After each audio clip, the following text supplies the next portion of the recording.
You know what you're supposed to say? Oh no. You say, "Hi, book Hi, bestie." book besties. We have a guest star. This is my brother, and we both Hi. have a weekly reading wrap up and a book haul. Because I've been collecting a lot of books this week, I guess. Would you like to start, or should I start? We. You I'll can start. start. You start. So we'll start with what I read. So this week I finished 3 books. I finished my arc of A Fate Forged in Fire, which was a romantasy. What was it about? I don't know. I didn't read it. I don't know. It was good. I think there was dragons. I'll check. We'll put a note if there was dragons or not. But I remember I was a little frustrated at the end with who the betrayer was. So it was a little frustrating. I have an arc of that as well that comes out next month. And then I also had an arc of a book called His Juliet, which is the second in like a mafia romance series, where the first one was called His Tesoro, had really good like disability representation. The main female character used like mobility aids. And in this one, she has anxiety and agoraphobia. And he like helps her, as a mafia don does. And then I read Fearless by Lauren Roberts, which is the conclusion to the trilogy. I might make some people mad by saying I didn't really like how it ended. I'll leave it at that. Maybe I'll tell you more later. And then what I'm reading right now is Pucking Around by Emily Rath, which is an polyamorous MFMM romance. And I'm also reading Obsessively Yours by Jamie Applegate Hunter, I think is her last name. I read the first one called Viciously Yours, and they're like very much a straightforward fantasy romance with very little fantasy plot, which I like. What did you read this week? What did I read this week? Well, this is really last week, but I finished it on Sunday. I read The Every by Dave Eggers. This is a very special copy that I got. You can see how spooky it is. The first book is called The Circle. It gave me quite the reality check. It's very dystopian. A little too real. Like a identity crisis, but that's okay. It's very good. Timely. I loaned it to him, so now I'm taking it back. Yes. And then I'm currently reading A Dark and Drowning Tide. This is also my sister's copy. Yeah, but you can probably keep it because I didn't like that book. Oh, okay.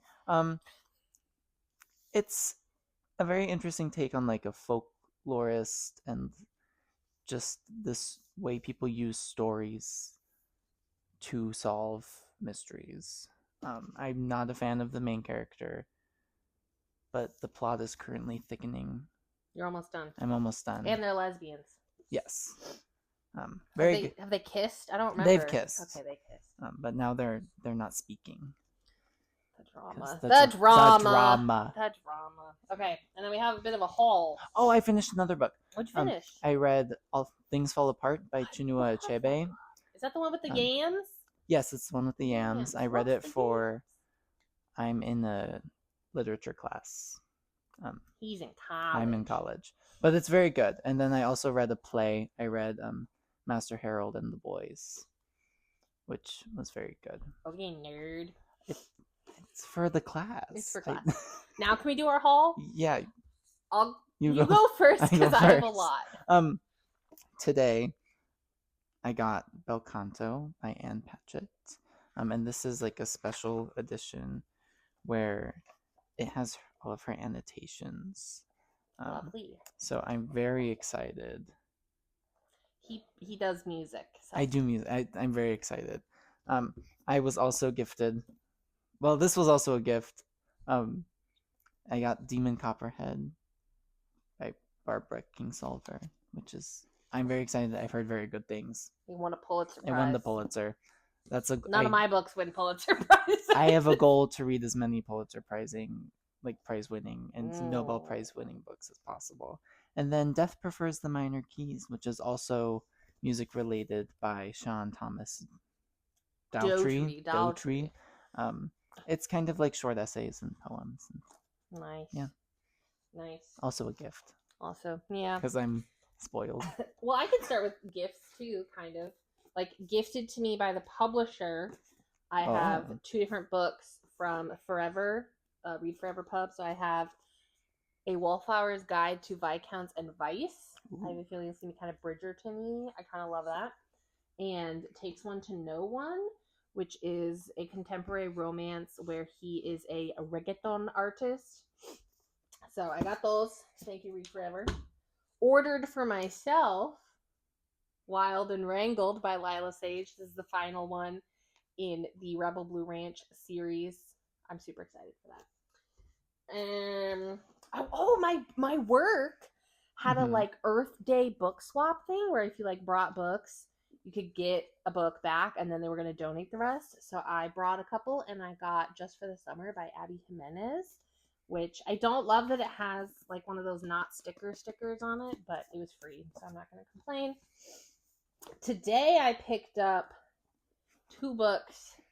I got The Crimson Crown, which is supposedly like a sapphic Snow White retelling type thing. I don't know. I don't remember their username, but this person that I follow was talking about it. And then I got an out of print hard copy of The Queen's Resistance by Rebecca Ross, the author of Divine Rivals. And then I picked up, I had a thing, I posted it with bookshop.org. You can still get 20% off with Community 25, and they support indie bookstores, and it's better than Amazon, so do this instead. I got the next 3 books in the Dark Olympus series because I have book 1, 5, and 6. So I needed to finish my collection. So you got 2, 3, and 4. Yeah. Okay. And then I also got She Who Became the Sun. I've heard good things. And then last but not least, I got my Fairy Loot books. This was the YA book this month, Where Shadows Meet. This is apparently a sapphic, like black vampire thing. I don't really love I like this dust jacket. I don't like that as much. But it does have nice end paper art. Look how good at this I am. You're doing, yeah. You're doing amazing, Sweaty. Doing... So that is the YA book. And then I also get the... Oh, I didn't show the edges. This is why you're here.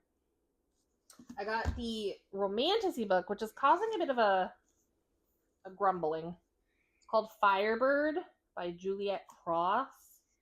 And I'm going to read it for myself, see how I feel about it.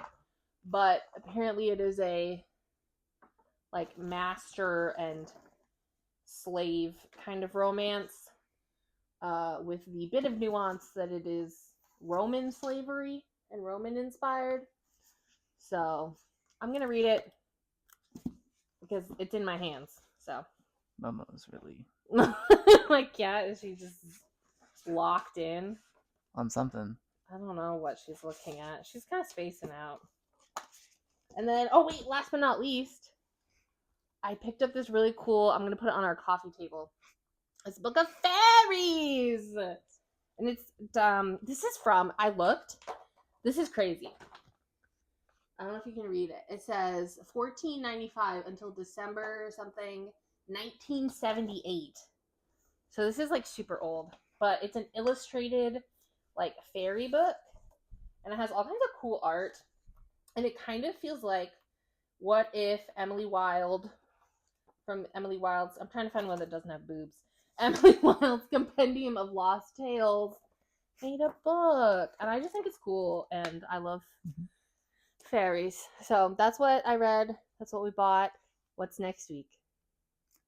Hopefully I'm gonna finish this. I know, but what's happening next week? Oh, Indie Bookstore Day. Independent Bookstore Day. I thought we were talking about what's next on the TBR. You're still reading that. Yeah. And then what's next on your TBR? What's after that? What's the other one you gave me? Oh, what is it called? Here. We can just cut this part out. Oh no, this is fun and entertaining. It's something prophecy. No, I'm gonna get it. I'm gonna find it. I The Principle of Moments Principle of Moments by by Esme. Esme something. Yeah. Anyway, you're going to read that next. I have Yes. an endless supply of books to read next. But next week, we're going to have more of a book haul because we're going to Independent Bookstore Day. And Yes. we're going to try and go to 15 bookstores. Yes, again. Again, we did it last year. It was crazy. It was a lot of fun. It was fun. Okay. Okay. Oh, my book bag fell over. Oh, no. Oh, no. Oh, no. Cut the cameras. Oh, no. Cut the cameras. No, I'm kidding. Okay, we'll see you next week. Okay, you can stop now.